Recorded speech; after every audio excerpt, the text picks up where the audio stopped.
Alyssa, the hopeless romantic redhead. And I'm the whodunit detective, Danielle. And welcome to Main Character Syndrome. If you feel like you are the main character in your life, you are in the right place. Merry Christmas. We are well into December, Danielle. Yeah, we're heading into the holiday season. We are in full swing. Mm-hmm. I've already gotten most of my shopping done. Yeah, Black Friday definitely took a hit on my bank account, not gonna lie. Yeah, that's the nice part about having a husband is I could just use his credit card so then I never have to see those purchases. That's amazing. You don't get the bill, you just give it to him. Yeah, he gets the bill. I still have a lower credit card bill, and it feels great. That works. Okay, so we always start with our main character moment. We've had a couple. What are yours? Yeah, I'd say I got to drive to Alabama. My husband got to drive to Alabama the other day for the holidays and we're just really excited to see my family from there in Tuscaloosa. Got to go to the quad at UA and tailgate for the Alabama-Auburn game. Fun. Yeah, we didn't get tickets because we'd been to a game before and obviously been to a bunch of games going to college there, but tickets were literally astronomical. Wow. Yeah, I'm sure. I mean, a Chiefs game alone is crazy. Mm-hmm. They were like, the cheapest one I saw for the lower bowl was like $400. Oh my God. A piece. So I was like, yeah, probably not. But we still had fun tailgating, and it was just really great to see my family. Yeah, that sounds like a lot of fun. What's your main character moment? So mine, I love how you were a passenger princess, though. Like, that's main character moment in itself.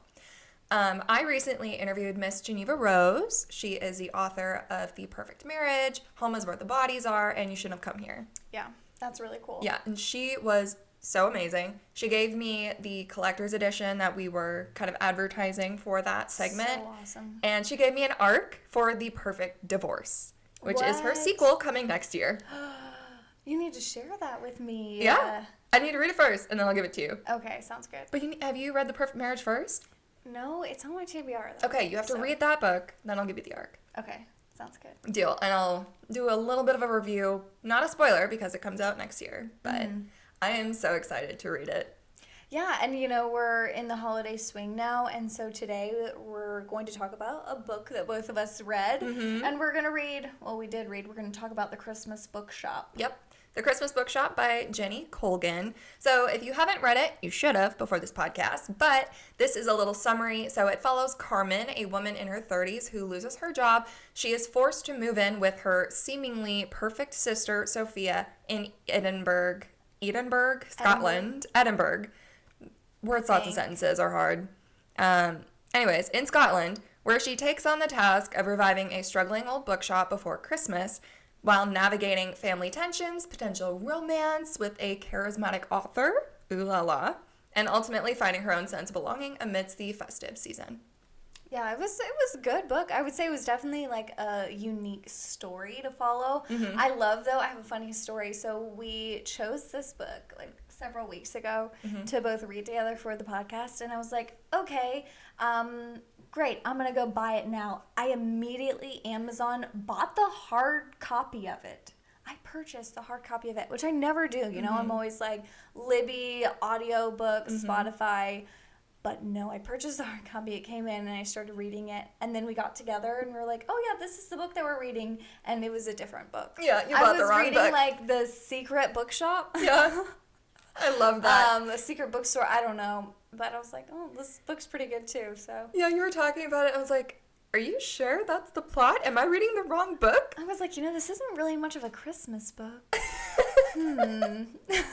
Anyways. It was perfect. You told me that, and I was like, aw, Danielle. Yeah, I had to put that one on the back burner after I got about a quarter of the way through and was like, oh, crap. Well, now I need to hurry up and read this. Good thing, though, this one was a really easy read. I listened to it on Spotify. 10 hours a month you only get on Spotify, so it was a little bit over 10. But if you double time it or like time and a half, it's perfect. But if you fall asleep like I do, I had to buy an extra 10 hours. You can buy extra hours? Yeah, I got really pissed off because I ran out and it was like, well, it renews in 2 days. And I said, well, great, I'm not going to listen to this for 2 days. You're not getting me. Yep. So the good thing, though, I had the ebook on Libby as well. So I was like, okay. But I wanted to listen to it because I had started with it. And that's one thing I want to kind of start off with. Listening to the audiobook, I didn't know about the narrated accents at first. Like, I did not like them. Yeah, I've had a couple audiobooks that were narrated accents. Like, I think it's Lucy Score. Oh, okay. It might be her, where she might be a Scottish or an Irish author, and so her books are done with accents. Mm-hmm. I mean, the book was based in Scotland, so it made sense, but just like the narrated accents that it like was in my ears, I was like, ooh. It's definitely not Lucy Score. Who the heck am I thinking of? I don't know. But yeah, I got used to them over time. I was like, okay, Yeah. I can deal with this. Yeah. So Carmen initially came off as a brat to me who like wasn't getting her way. She's very bitter and jealous of her sister. I wrote, hard truth, Carmen kind of sucks. She did. She really did, because she didn't go to her nieces and nephews' birthdays or her niece's first communion out of spite. No, yeah, literally, I was like, how do you really, like, not know your nieces, your nephews? They're definitely a bit older, so, Yeah. like, you can't determine who's who, and you don't even give them a call on their birthday. I was like, no, Or honestly. a present.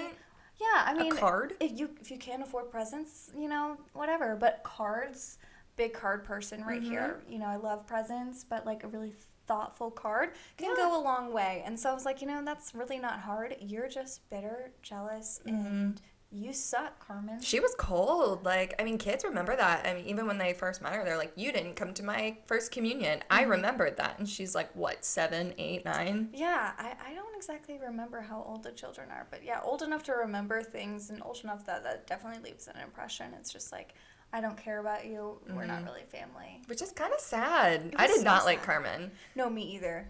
And so I didn't really... I was definitely a Sophia sympathizer. But I also think out of both of those characters, both of those sisters, I'm definitely more of the Sophia. Yeah.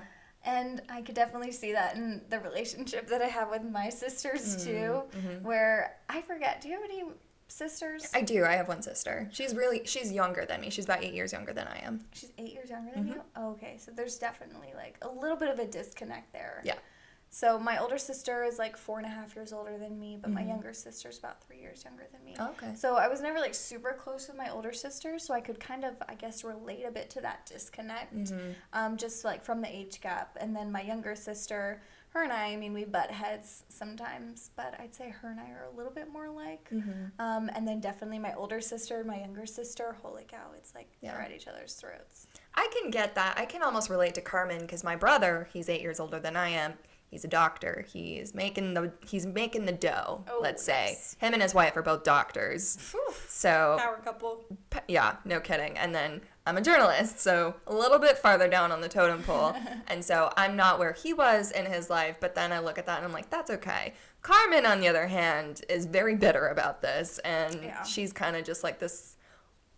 She's just mad about being like in her 30s and single, which I feel like is a lot of people these days. Yeah, for real. Most people I know who are in their like late 20s, early 30s aren't married. But I mean, there's also a bunch that are. It's just like everyone's at their own pace. Yeah. And I think Carmen's biggest problem is she's so hard on herself, and she compares her life to her sister's life. And there's definitely like some jealousy there. Oh, and big time. it's like, you shouldn't be comparing. Everyone is on their own path, their own journey, and it takes them a certain amount of time.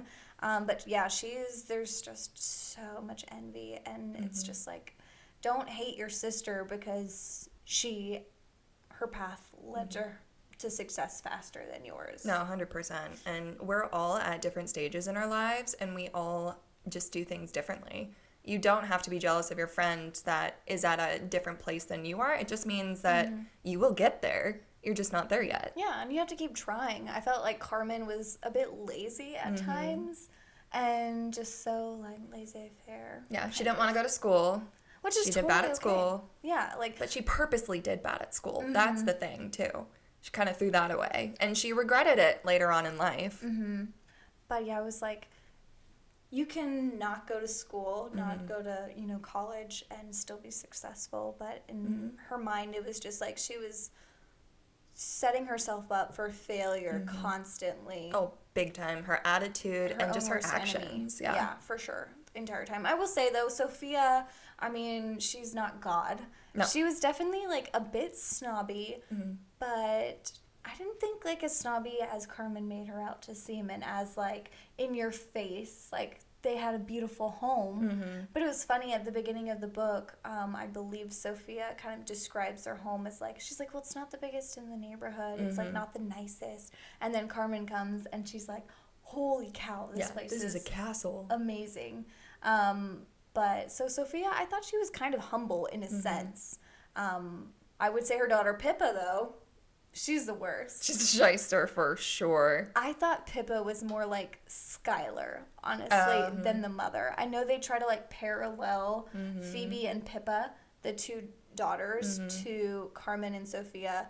But I was like, I think Pippa's more like Skylar than she is Sophia. But it made sense towards the end of the book. It seemed Pippa just wanted to be like Skylar. Oh, yeah. And we'll talk about that we can talk about a little that bit later. What I really liked about this book, it was kind of interesting to see, was that the book was in third-person omniscient point of view, which just means we got to see what everyone was thinking. Even though we followed the main character, who was Carmen, we got everybody's thoughts and feelings as well. Yeah. Honestly, I didn't notice that. Really? Yeah. I didn't. You didn't notice when you were, like, in her mom's head or Sophia's head? Yes, maybe I did, but I didn't like piece it together until you just said that. Interesting. Wow. Yeah. I need to step up my audio, in my reading game. It was kind of fun. Well, especially when you're listening to audiobooks, it can be kind of confusing too. But yeah, that was kind of fun to be in like Skylar's head where she's like bitchy. You're right. Okay, yeah, I can think about that now, where she's kind of betraying Carmen. Which brings me to my next point. Skylar can kick rocks with open-toed shoes. Yeah, okay? She's definitely enemy number one. Big time. I mean, I instantly, as soon as she was introduced, I was like, this bitch. This horrible woman. She is going to be the antagonist for sure. She thinks like she is just hot stuff. She does yoga. She eats so good, which is fine. Do She's you. Like, I'm all that in a bag of chips. Exactly. She's like, I'm hot. I'm educated. I do yoga. I don't feed children this. They don't do TV time. And I'm like, if that's your parenting style, that's your thing. But do not shove your parenting lifestyle on someone else, especially someone else who has a complete opposite lifestyle and didn't ask for your opinion in the first place. Oh, exactly. No, 100%.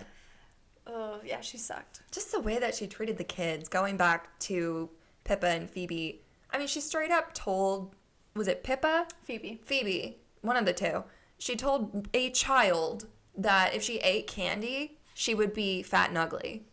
Yeah, and like go nowhere in life. Yeah.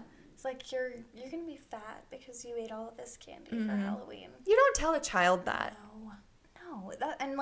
That stuck with Phoebe for months. Yeah. So that was like right after Halloween, and then this was like right at Christmas. And she's like, yeah, I've just been thinking about that for so long. And then finally, Sophia's like, oh, snap.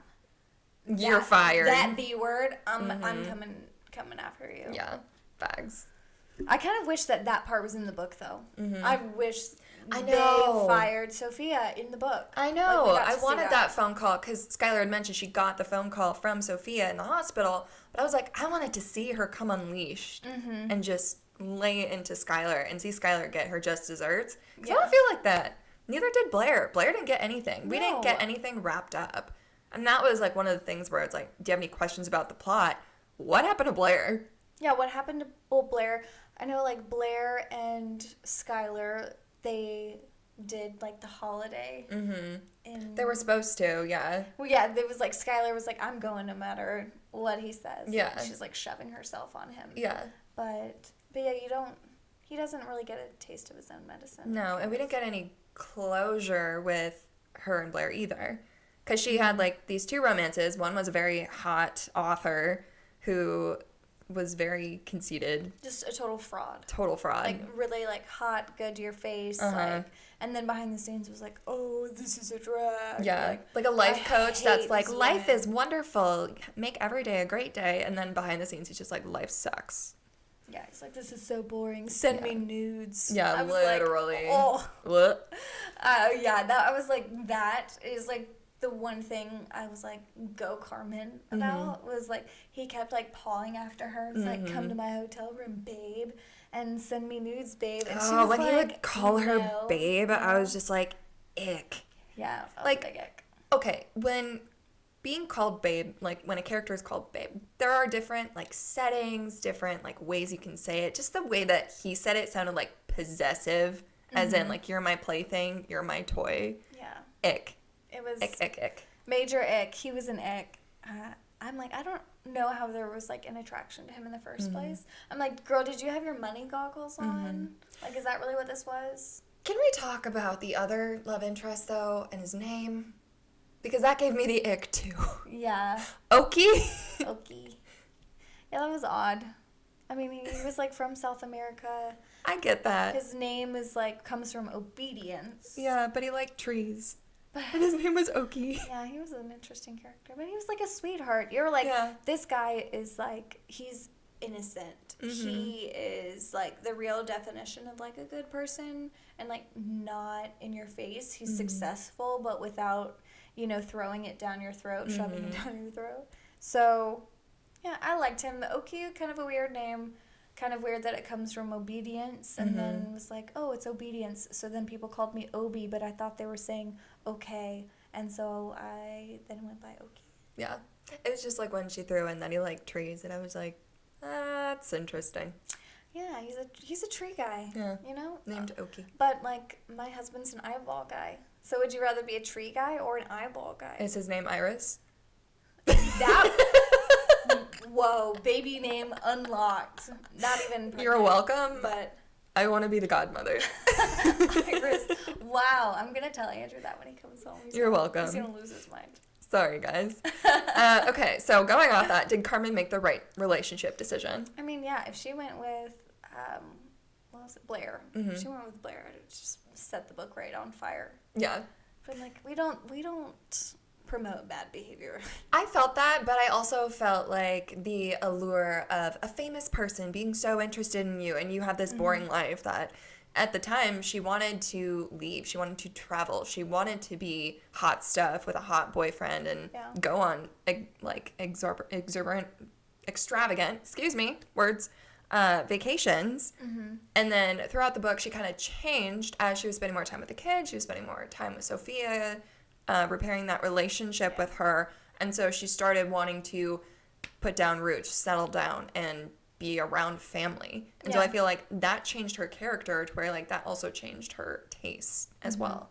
And I think just like realizing kind of her self-worth also in the process. So like seeing like Blair, he gave her like that confidence boost. Like she felt like she had like that one up on like, oh, famous guys into me kind of thing. And so like that was kind of a confidence boost for her. So it was definitely I'd say an experience that she needed. But she also had the bookshop and making this dying bookshop successful. And so throughout the entire book, you see her confidence go up and up. And she finally, you know, I would say is pretty happy, and she realizes her worth. She's way better than some snobby a-hole like big Blair. time. I think Skylar and Blair are a match made in heaven. Right? And I was like, that's perfect. She can have him. Yeah. Ugh. And when she like went behind Carmen's back and was just like trying to ruin Oki for her too. I saw that coming. That's when I was like, no, you are evil. Oh, big You're time. evil. Like Blair, okay, like you're fighting with a girl over a man. But then to not be into someone and then being like, no, I'm gonna screw this up for her. I was like, you need to die. Even if Blair was a waste of space of a human being, like Skylar didn't even know he was there, and then all of a sudden she sees this famous person, knows he's into Carmen, knows he's there for her, and then just slides in. Swoops on in. And then goes home with him after, like, girl, you got some balls. Yeah, right? Like, you work for her sister. Seriously.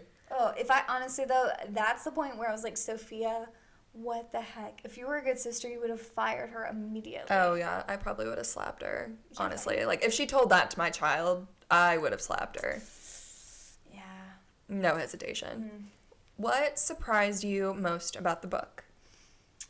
My surprise would probably be at the end where Mr. McCready ends up with, like, Mrs. Marsh. Yes. Mrs. Marsh.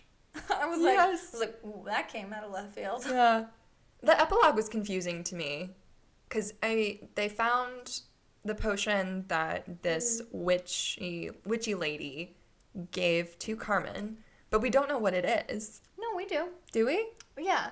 It was what she said. She was like, put this at like the doorstep of the house, and like you'll mend things between you and your sister. Like, Oh, yes. Pour it out somewhere. That's right. Okay. And then they end up spilling it, and then they're like, let's clean it up together. Oh, like, we'll gotcha. kind of have our own secret.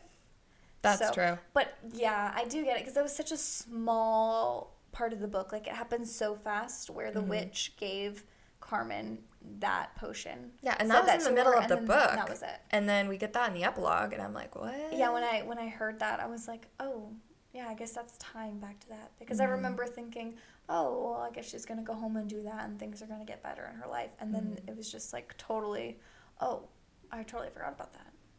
Yeah. So, yeah, I thought it was a cute way to like end and to kind of show like things are going to get better between Pippa and Phoebe.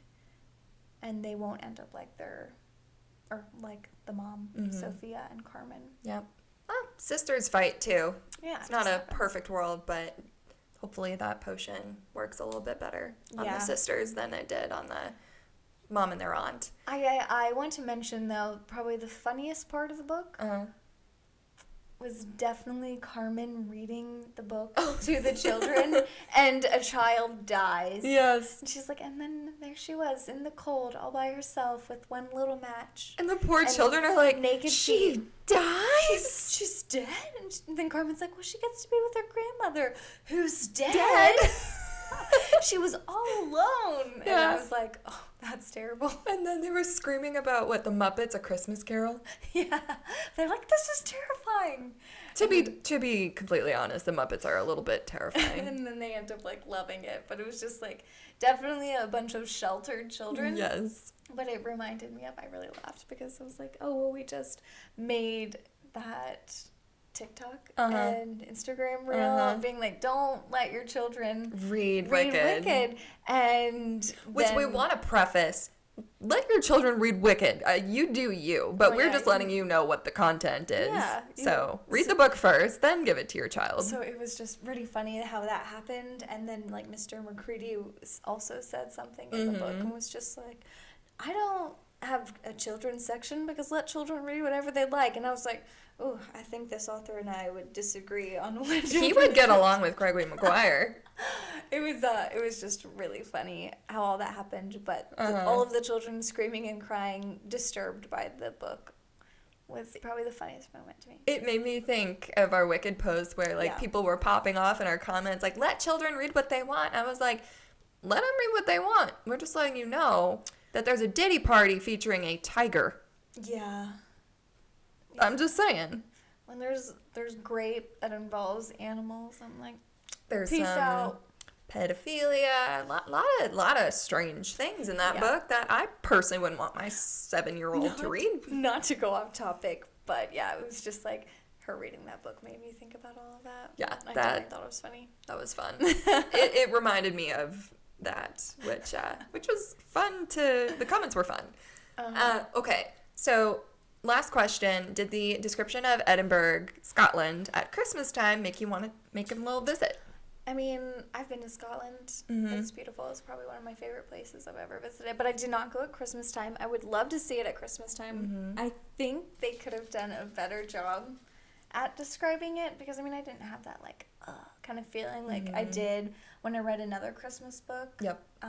That was set in New York at Christmas time. Oh, yeah, this one was very character heavy, not really plot driven or hardly any world building. Yeah. Very character driven. But I mean, do you want to go to Edinburgh at Christmas Absolutely. time? I want to go to Scotland. Like, I haven't been to Scotland yet. That's on my little bucket list. Have you been to Ireland? I have not been to Europe. Girl. I've been to Africa. That's a fun place. Okay, that's a cool one. But Europe is on my list. Yeah, no, I bet though Scotland at Christmas time would be incredible. London, really everywhere at Christmas time is basically magical. So yeah.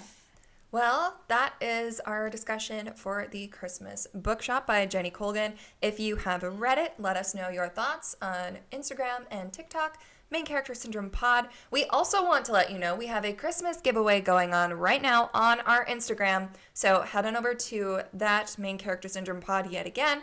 Follow the instructions and enter for your chance to win. Yeah, you'll win an Audible membership. 3 months. So we're excited to give that away. Yeah, definitely don't want to miss that. So head on over and do that. So for now, to the readers who listen, we'll see you later. Bye, everyone. Happy holidays.